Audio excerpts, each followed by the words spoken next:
جب ہار جاتے ہیں نا محاورے کے طور پہ کہتے ہیں ہم نے ہاتھ کھڑے کر دیے، یعنی ہم تھک گئے. اور میں کہتا ہوں رسول اللہ کی عزت و ناموس کا مسئلہ ہے، جیت حضور کے غلاموں کی ہمیشہ ہوتی ہے، اس لیے ہاتھ کھڑے کرنے چاہیے کہ ہم اپنے نبی سے وفا کرنے کے لیے ہر وقت تیار ہیں. یہ یاد رکھیں، گستاخان رسول سے ہمارا مارکا شروع ہے. مارکا شروع ہے. کون کون آنا چاہتا ہے؟ مارکا شروع ہو گیا ہے، پہلے بھی تھا. یہ اس صدی کے اندر ہم نے دیکھ لیا اپنی عمر میں کہ جتنی حکومتیں آ رہی ہیں ہر ایک کے سامنے گستاخی ہو رہی ہے، لیکن بول کوئی نہیں رہا. بے نظیر کے دور میں، پہلے دور میں بھی گستاخی ہوئی، ان گستاخوں کو بھگا دیا گیا. نواز شریف کے دور میں گستاخیاں ہوئیں، اور پھر غازی ممتاز حسین قادری نے اس ملعون گورنر کو مارا تو آپ نے دیکھا کیا کیا گیا.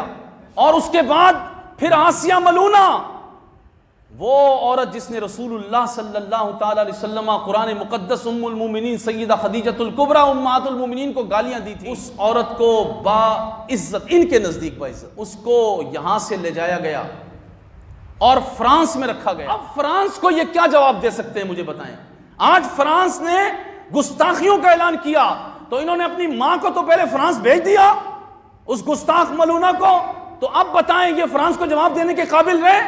یہ اس گستاخ عورت کے ٹکڑے کرتے اور فرانس کو کہتے یہ ٹکڑے لے لو، تمہیں پتہ چل جائے کہ جو نبی کی گستاخی کرے گا اس کا حال ہم کیا کرتے ہیں. لیکن انہوں نے اس کو بھیج دیا اور فرانس کے لوگ اس کو اٹھائے پھر رہے ہیں. اس کو وہاں افسروں کا پروٹوکول دیا جا رہا ہے کہ اس نے رسول اللہ کی گستاخی کی تھی اور ہمارے زر خرید غلاموں نے اس کو باعزت یہاں بھیج دیا.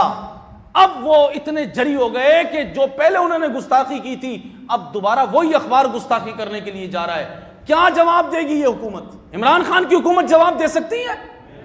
یہ جواب نہیں دے سکتے. ہونا تو یہ چاہیے تھا کہ یہ میرا قاعدہ قانون ذہن میں رکھیے گا، سن لیجئے گا اس کو. ہر نعمت اسی وقت بنتی ہے جب اس کی نسبت رسول اللہ کے ساتھ ہو.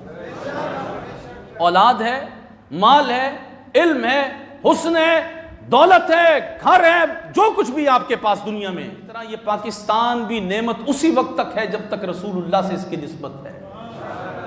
اور پاکستان کا ایٹامک پاور بھی اسی وقت تک ہمارے لیے نعمت ہوگا جب تک اس کی نسبت رسول اللہ کی عزت و ناموس کی حفاظت کے ساتھ. اگر آج ایٹمی پاکستان، یہ کسی کے جہیز میں نہیں آیا ایٹم بم، یہ 20 لاکھ مسلمانوں کے خون پر، 2 کروڑ مسلمانوں کی ہجرت پر، عفت مآب بہنوں کی عزتوں کے صدقے میں ہمیں یہ ایٹم بم ملا ہے. یہ ہمیں کلمہ طیبہ کی برکت سے ملا ہے. یہ رسول اللہ صلی اللہ تعالی علیہ وسلم نے جب رخ انور فرما کر اس جانب فرما دیا تھا کہ مجھے یہاں سے محبت کی خوشبو آتی ہے، یہ ایٹم بم ہمیں وہ حضور کی مسکراہٹ کا صدقہ ملا ہے. یہ ایٹم بم اگر آج حضور کی عزت کے کام نہیں آیا، یہاں سے آواز نہیں لگی کہ جو ملک رسول اللہ کی گستاخی کی بات کرے گا اس پر پاکستان ایٹمی حملہ کرے گا. اور کس لیے ایٹم بم پوچھ رہا ہوں آپ سے؟ اگر آج ہندوستان ہمارے ہاں کوئی بم ڈالتا ہے تو ہم ایٹم بم ماریں گے؟ ہمارے ملک کی سرحد کے اندر داخلہ کیوں دیا؟ اور ملک کی سرحدوں کے محافظوں، یہ بھی تو غور کرو تمہارے ایمان کی سرحد کیا ہے؟ تمہارے ایمان کی سرحد رسول اللہ کی عزت و ناموس ہے. جب وہ یہاں دخل دے رہے ہیں تو پھر کیا بچا کے رکھنا ہے؟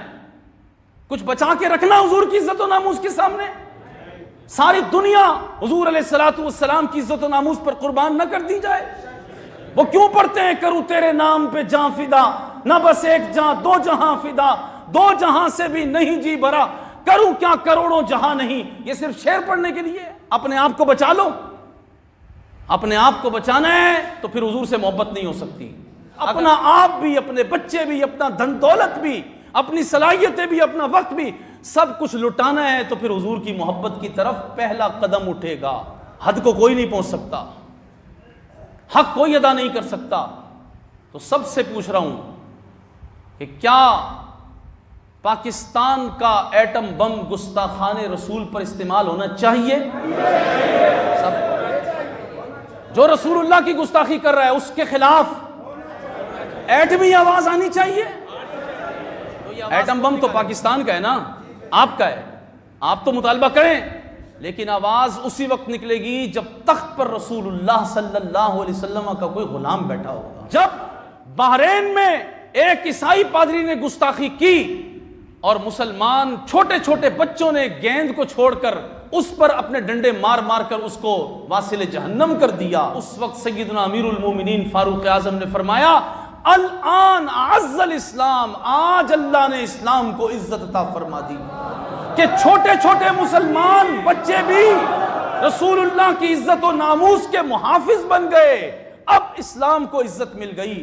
اب تو 14 صدیاں گزر گئیں، 2 ارب مسلمان ہیں، 2 ارب مسلمان ہیں اور اٹامک پاور ہیں، پھر وہ آواز کیوں نہیں آ رہی؟ اگر اسلام کو عزت ملنی ہے تو صرف رسول اللہ صلی اللہ علیہ وسلم کے گستاخوں کو ٹھکانے لگا کر ملنی۔ عزیز دوستو، تقریریں بہت ہو گئیں، جمعے بہت ہو گئے، سب کچھ ہو گیا، پتہ نہیں زندگی کتنی باقی ہے۔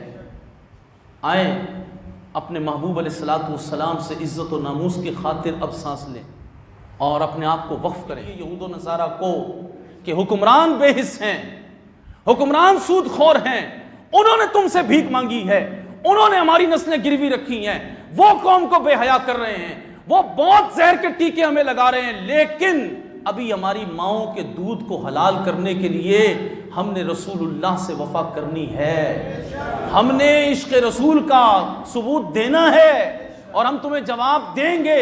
اور میں صحیح کہہ رہا ہوں کہ کافر بڑے پریشان ہوتے ہیں اس وقت جب رسول اللہ کے غلام نکل کر بتاتے ہیں کہ ہم حضور کی عزت و ناموس کے دفاع کے لیے حاضر ہیں۔ ورنہ یاد رکھیے دوستو، اگر گھر چلے گئے تو پھر جواب نہیں ملے گا، قبر کے اندر جواب نہیں دے سکیں گے، دکانیں کھول لی تو جواب نہیں دے سکیں گے، آپ کی بہت اہم میٹنگ ہوگی، لیکن یہ یاد رکھیے گا رسول اللہ کی عزت و ناموس سے اہم اگر کوئی شے کسی نے مان لی تو اس کا کوئی مان نہیں رہے گا۔